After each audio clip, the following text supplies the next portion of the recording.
उसका कातिल कोई और नहीं बल्कि उसी के घर में छिपा उसका पिता और उसमें शामिल उसकी माँ थी। कोई भी बचेगा नहीं, आप करने दीजिए ना, काम करने कहा था कि जैसे मारे हो पता कई के वैसे पकड़ जाए, वैसे उन्हों के संगे वही हाल हुई। आखिरकार जिस माँ और बाप ने अपनी बेटी को लगभग 15 साल तक पाला पोसा बड़ा किया, आखिर उसकी क्या कुछ मजबूरी रही होगी कि उसने अपनी बेटी का ही कत्ल कर दिया। एक बेटी की किलकारी गूंजती थी, लेकिन आज यह पूरा घर में मातम पसरा हुआ है। इस तरह घटना अब इसको हमको साहब मन में नहीं है तो क्या बताई हम। तो उस पर क्या कुछ कार्रवाई देखना चाहते हैं? अब जैसे मर्जी हो यहाँ जैसे करें साहब। नमस्कार दोस्तों, मैं रमेश पटेल। आज हमारी मौजूदगी एक बार पुनः प्रयागराज जिले के घूरपुर थाना क्षेत्र अंतर्गत काटी गांव में है। दोस्तों, बृहस्पतिवार की बात है जब इसी गांव के रहने वाली सरिता सुबह 4 बजे के वक्त घर से सोकर उठती है और उसके बाद वह शौच करने के लिए चली जाती है। उसी दरमियान 1 घंटे बाद उसके घर वालों को यह जानकारी होती है कि जो उसकी पुत्री थी उसका कत्ल कर दिया गया। जैसे ही यह खबर प्रकाश में आता है, पूरे गांव में सनसनी फैल जाती है। सूचना होने पर जिले के अधिकारियों के साथ कई थाने की पुलिस फोर्स मौके पर पहुंचती है और एहतियातन को बरतते हुए जांच पड़ताल में जुट जाती है।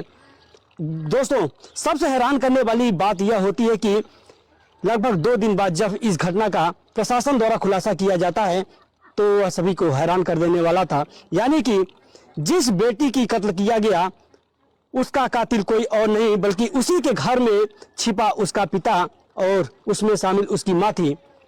जब यह जानकारी लोगों को हुई तो लोगों के पैरों तले जमी खिसक गए। तो आज हम एक बार पुनः उसी मृतका के घर पे मौजूद हैं। हालांकि प्रशासन के द्वारा जो आरोपी पिता थे और उसकी मां को गिरफ्तार कर लिया गया है और उसे पकड़कर थाने के लिए ले जाया गया है और वहां पर उससे पूछताछ की जा रही है। आखिरकार जिस मां और बाप ने अपनी बेटी को लगभग 15 साल तक पाला पोसा बड़ा किया, आखिर उसकी क्या कुछ मजबूरी रही होगी कि उसने अपनी बेटी का ही कत्ल कर दिया। तो यहाँ पर देख पा रहे होंगे, यह उसी मृतका का घर है जहाँ पर 3 से 4 दिन पहले एक बेटी की किलकारी गूंजती थी, लेकिन आज यह पूरा घर में मातम पसरा हुआ है। पूरा घर सन्नाटा में तब्दील हुआ है। लोग बाग दूर दूर तक नहीं नजर आ रहे हैं। आसपास के जो एका दुक्का लोग हैं वह आपको जरूर देखने को मिल जाएंगे। हालांकि यहाँ पर पुलिस प्रशासन अभी तक मौके पर मौजूद है और लगातार विभिन्न पहलुओं पर ध्यान दे रही है। तो यहाँ पर देखिए एक दादाजी, आइए हम इनसे बात करते हैं। क्या नाम हुआ? मानिक चंद। इसी गांव से है? हमारी लड़की नातिन है। आपकी नातिन थी? नाती थी। जो यह घटना हुई है और जो आपकी नातिन थी उसका पिता ही उसका कत्ल कर दिया था, तो क्या पूरी मजबूरी रही होगी उसका इस तरह घटना? अब इसको हमको साहब मन में नहीं है तो क्या बताई हम। क्योंकि आपकी नातिन है। हाँ, तो सब मालूम हो चाहिए तो बताएंगे कि ये इससे घटना हुआ, इससे नहीं हुआ। अब हमको मालूम नहीं तो कौन चीज बताई कि हम कब हुआ। अभी तक इस पूरे प्रकरण में जो पुलिस की जांच रही है वो और पुलिस के जांच में यह सामने निकल कर आया है कि उसके पिता और माता ने मिलकर उसका कत्ल किया है। तो आपको क्या लग रहा है कि इस तरह की घटना क्या उसके माता पिता के द्वारा किया गया और क्या इसके पीछे मजबूरी रही होगी? अभी तो वो भी बता सकते हैं, बल्कि उसके पिता और माता बता सकते हैं। हमने को मालूम नहीं हुआ तो हम क्या बताएंगे साहब कि क्या हुआ, कैसे हुआ, कैसे नहीं हुआ। जब हम देखे नहीं है, हम सुने नहीं है तो क्या बताई हम साहब।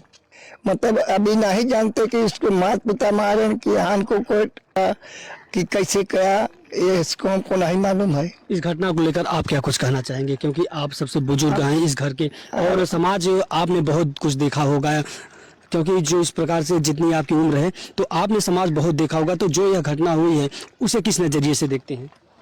क्या यह घटना जो हुआ है? अब वही बता रहे हैं साहब कि हमको जब उसको माँ पिता बता सकते हैं, हम फैले रहते हैं, मतलब दूसरे घर में रहते हैं कुछ दूरिया पर, वो कच्चे घर में। अब हमको क्या मालूम कि क्या करा क्या नहीं करा। आपको कभी यह जानकारी हुई कि जब यह सवेरे जब हेरे ढूंढे वो कहे लगे तो कहे हम देखा 10 पर नहीं है, तब मालूम हुआ 5:30 बजे को लगभग। मतलब है घटना के बाद मतलब ये हुआ कि नहीं आई बा घरे है, ये नहीं बा अपने दर्शना पर, ये मालूम हुआ है उसका सभी लोग खोजने हाँ, लगे। तब सबको खोजा जाके। तो उसके जो माता पिता थे उन लोगों के द्वारा कुछ नहीं बताया गया, उन लोगों के द्वारा काहे के लिए गुमराह किया गया? अभी तो वो बता सकते हैं कैसे कह गया कैसे नहीं कह गया। तो अभी आप क्या कार्रवाई चाहते अब इसको हम कब से बताएंगे, क्या करेंगे। हैं? अरे आप इस और घर के आगे बुजुर्ग- आदमी हम बुजुर्ग है, न पढ़े न लिखे, न हमको ज्यादा हमने किसी धंधा में नहीं रहते। जो आपका लड़का था रमेश सोनकर, हाँ, तो उस पर क्या कुछ कार्रवाई देखना चाहते हैं? अब जैसे मर्जी हो लगे हम जैसे करें साहब। हाँ, तो दोस्तों ये मृतका के बाबा जी थे, यानी कि बाबा बोलते हैं, तो यह मृतका के बाबा थे और उनके द्वारा बताया जा रहा है कि इन लोगों को उस घटना के बारे में बिल्कुल कुछ जानकारी नहीं है। क्या मजबूरी रही होगी जिसकी वजह से इनके लड़के ने अपनी बेटी का कत्ल किया।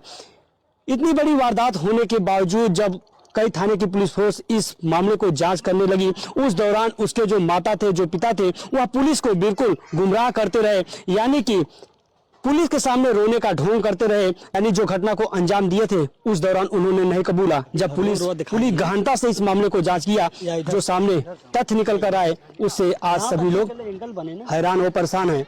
तो दोस्तों पुलिस के खुलासा में जो आरोपी माता और पिता हैं उन्होंने यह बोल लिया है कि बेटी की चाल चरित्र गलत होने की वजह से उनके द्वारा सुनियोजित तरीके से कत्ल किया और उसके बाद उसकी शव को ले जाकर एक खेत में फेंक दिया और यह अफवाह फैलाया गया कि उसका किसी के द्वारा कत्ल कर दिया गया है। पुलिस अब विभिन्न पहलुओं पर जांच करने के बाद जो आरोपी माता और पिता थे, उन्हें अब जेल भेज दिया है।